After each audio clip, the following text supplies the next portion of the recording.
called extensa because of this idea of René Descartes when he speaks about that everything is either extension or thought. And so in a way that I like very much the history of philosophy. I am not a philosopher, but I like to work with these ideas and borrow an idea from here and from there. And in this case, I like this idea of speaking about extents, and that is an idea that is important, and it's like the only part for sculpture, me being a sculptor. And in extensa, it means what it is, 3 dimensions. So how can I do a work that is 3-dimensionally, that it can convey feelings and thoughts that by his standards, by Descartes, these 2 things are separate. Either it is extension or it is thought. So I started working with this idea of working around the idea of philosophy. And then I started working also with the work of Leibniz and Spinoza, as they are like the fathers of rationalism and enlightenment. That me working also with rulers, it has to do, they are like a metaphor for rationalism. So it was like a good starting point to address these concepts. And doing it from the idea of infinity. When you speak or you say extensa, you imagine something big, like the immensity of something.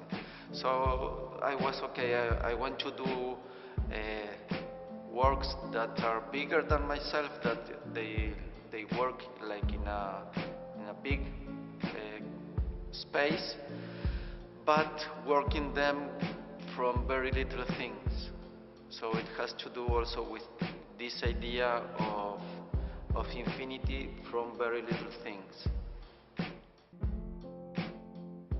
As I was saying, that Descartes said that the extension is what can't be measured, so I am using the measuring instrument to do work, and to do work that is also 3-dimensional and how it can work.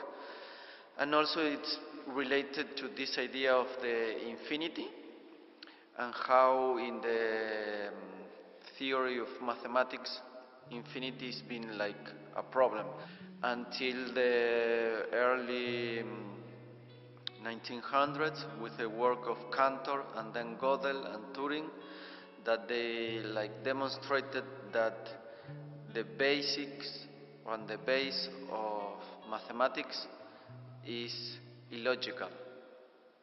So this idea that in mathematics and in like the base for all science is something that it's illogical. It doesn't have also like a good explanation. So like the base for everything in the end is something like faith.